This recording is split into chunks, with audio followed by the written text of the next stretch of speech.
We later see John call his squad. And if you are familiar with the franchise, you know that's Hoffman and Amanda. That's how you know shit's about to go down. This is a powerful moment because we never see how John coordinates a mass trap for his game this way. It's a nice touch.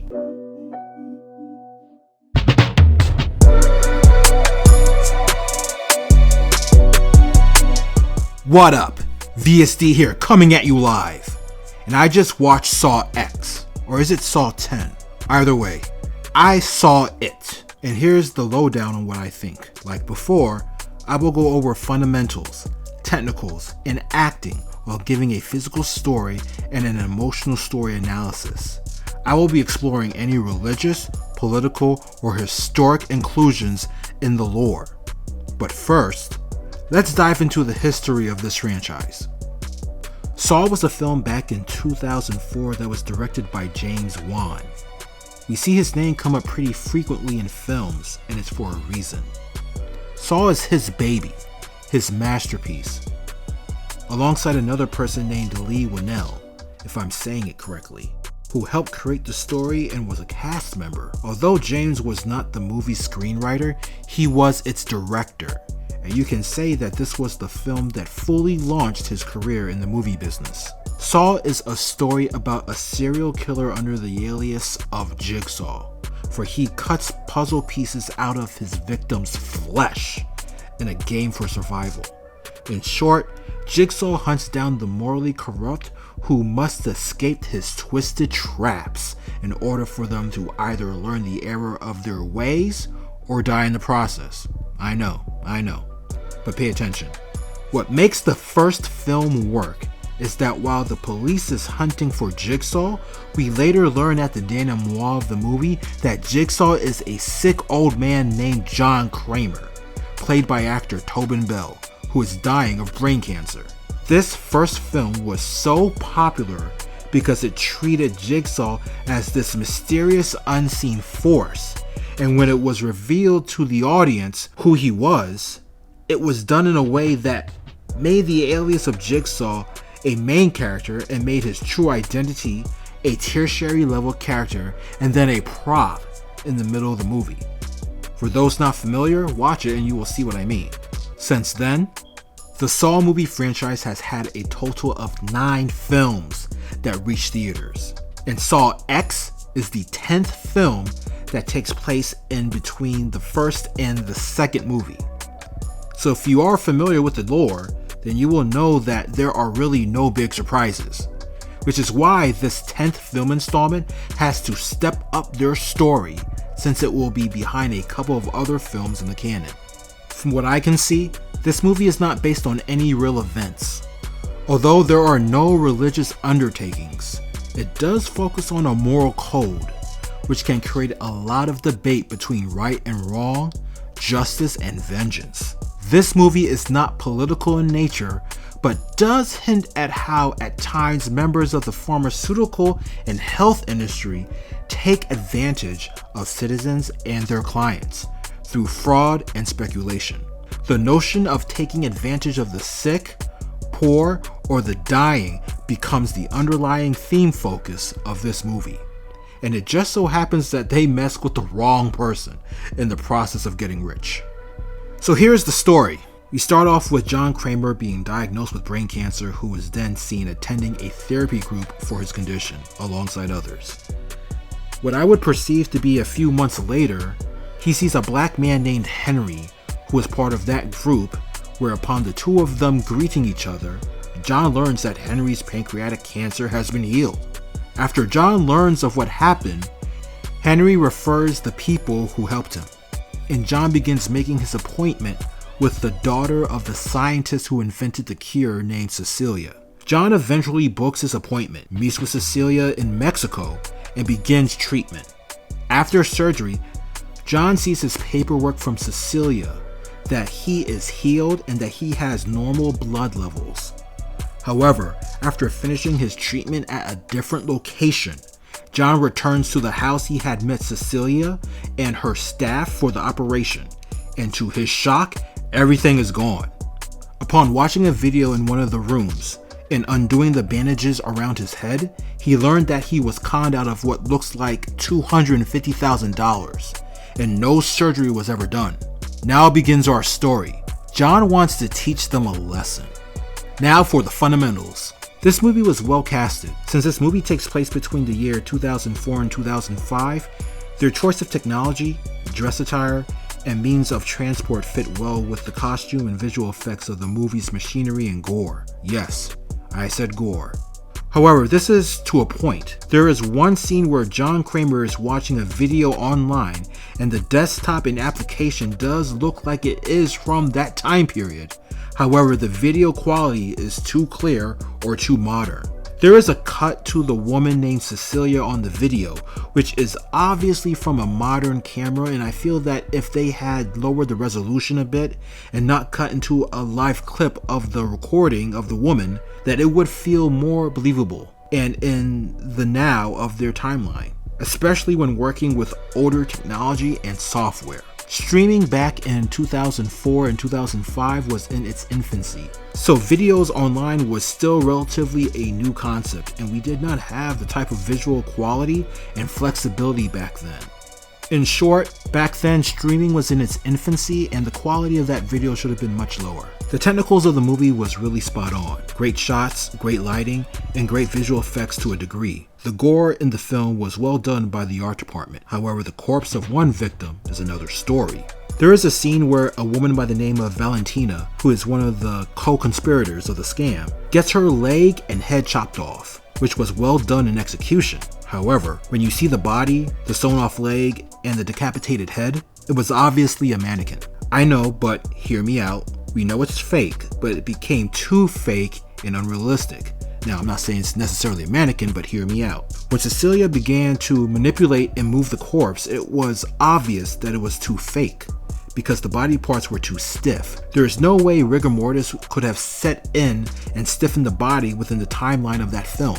The stiffness of rigor mortis occurs at least 2 hours after death, and the tissues of the head upon decapitation, the torn off leg, and the rest of the body was too stiff, and there would be no way the events would have happened long after 2 hours for stiffness to begin to settle in.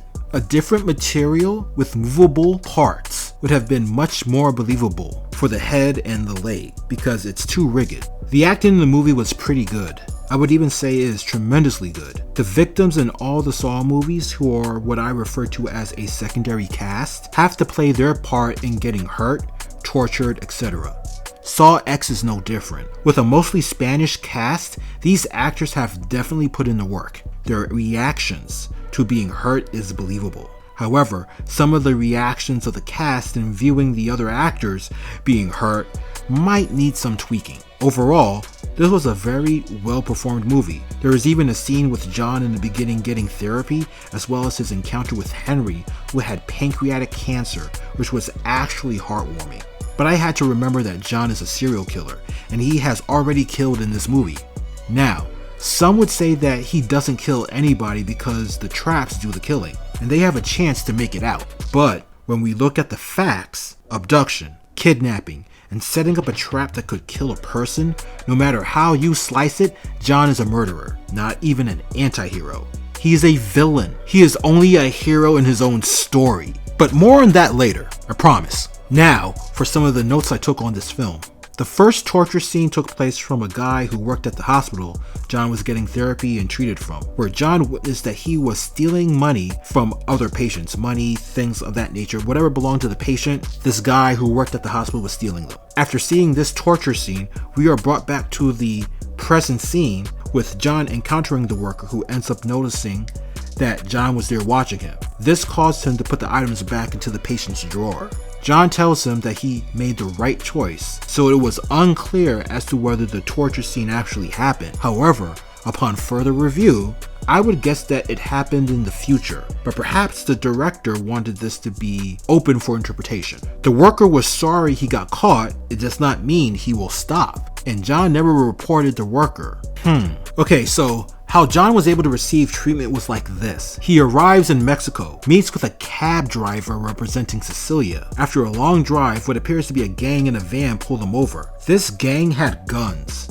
They were dressed in black and they had masks, and so their eyes were the only thing that was visible. After they confirmed John's name, they get him in the van carefully because it was a vetting process in order to protect their product from competition. This is a tremendous red flag, and John might have had his guard down here. This is an oversight on John's judgment, which is inconsistent to his character, and it may have just been written this way just to introduce the plot of the movie. Weakening a character's basic instincts to create the main conflict is a poor move. This man is a serial killer, and he is going to trust this process as being legitimate? I think not, sir. I think not. No other medical practitioners were able to help out John, but these people can? This movie, if I had to sum it up, it gives us a false sympathy for the devil. Here's what I mean. This man has killed several people, and his legacy lives on through killers and copycats. This man we see is going through pain, treatment, and it appears to be very wholesome, and you want to root for him to get better and recover and do well. However, this is false sympathy because he is in fact a serial killer. Why should I feel sympathy for someone who abducts and traps people in a game of life or death to teach a moral lesson, no less? Seeing that this movie takes place in the past before John's death, I have my answer. So John got scammed out of what looks like to be $250,000. The con artists don't know it, but they scammed the wrong person. This was an unexpected twist, and it fits very well with the narrative. This is the main conflict of the story, and it begins the end of Act 1. This was something I never would have thought would happen, although there were subtle clues. And here is the most exciting part of this. We later see John call his squad, and if you are familiar with the franchise, you know that's Hoffman and Amanda. That's how you know shit's about to go down. This is a powerful moment because we never see how John coordinates a mass trap for his game this way. It's a nice touch. We start to see more of Cecilia, and we learn more about her from clues like the photos of victims on the wall with their price tag underneath, and all the money in her bag, that she is truly a heartless bitch. Thanks to John, we learned she had 34 victims, and if each one paid about $250,000, then we are talking fraud in the amount of $8.5 million. John even mentions the amount of being around $8 million, I believe, so the math adds up. Good job to the writer. Now, spoiler alert, not to be confused with my other segment, but we know John is a smart individual. However, after the first death scene, Amanda leaves the cell phone belonging to Cecilia over some clothes on top of what looks like a rollable table in the middle of the room. Why not take it with you? Cecilia gets the phone but is tasered. A guy who is a former patient comes by the location later with a gun, who is then captured and tied up. So why not remove the bullets in the gun? One word which I mentioned before, denouement, which is the unraveling of the plot near the end of the story. That's all I'm saying. The reason why I pointed this out was because it made no sense at first, but this is a smart movie to a point, and it serves the purpose of tying up the loose ends. Not necessarily as strong as the first movie, but it does what it does.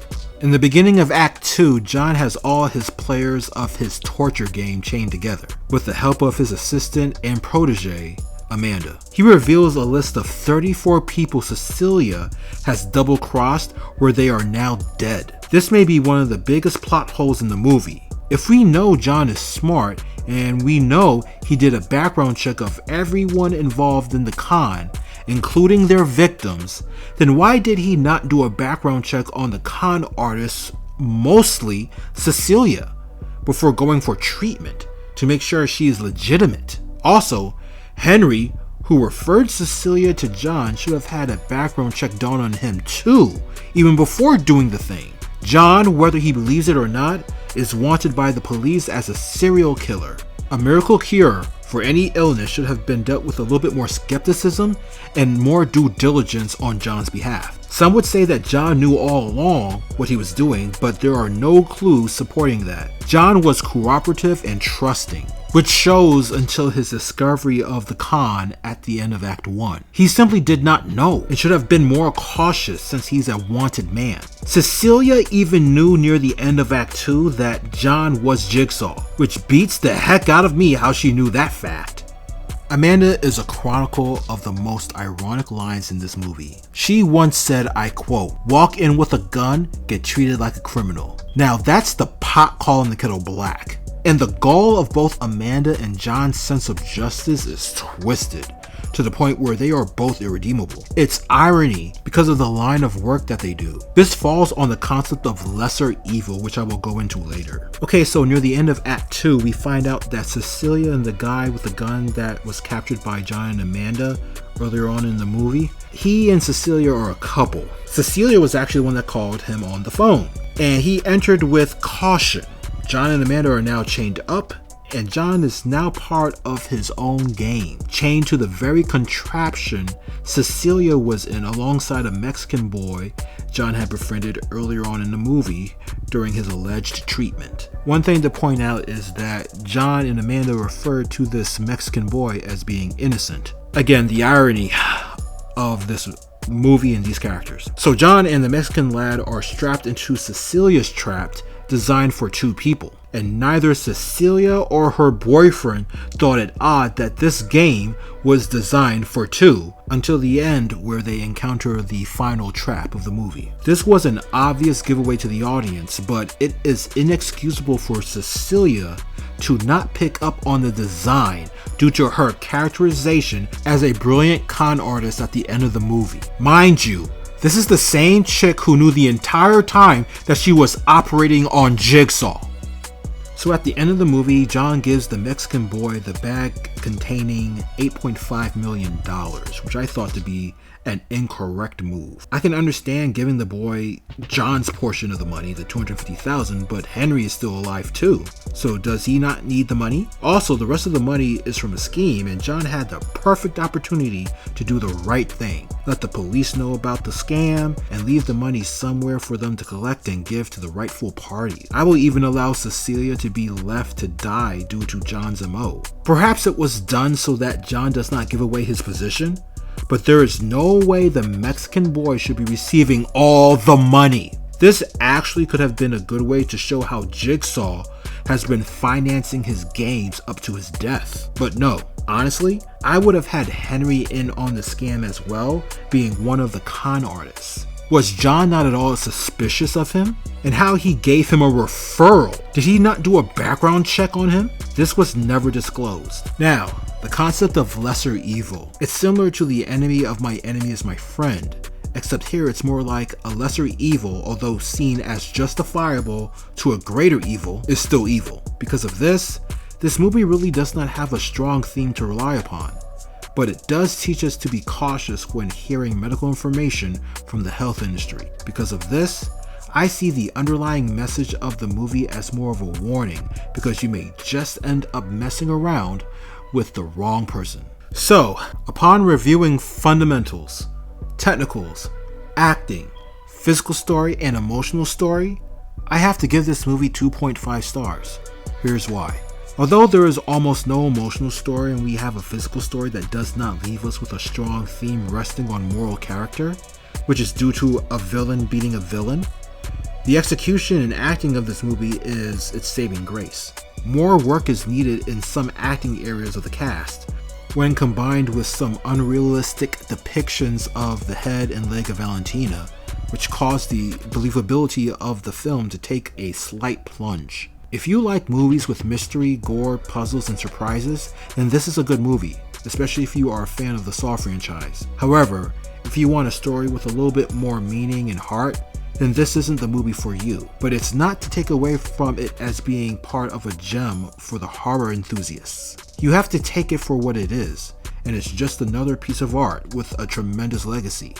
Remember, I have not seen one Saw film in all 10 movies that went straight to home distribution after it was made. And that tells you something. So I just watched Saw X, or should I say, I just saw Saw, or I just saw Saw X. And it was an okay movie. Not the best, not a tearjerker, just an okay movie.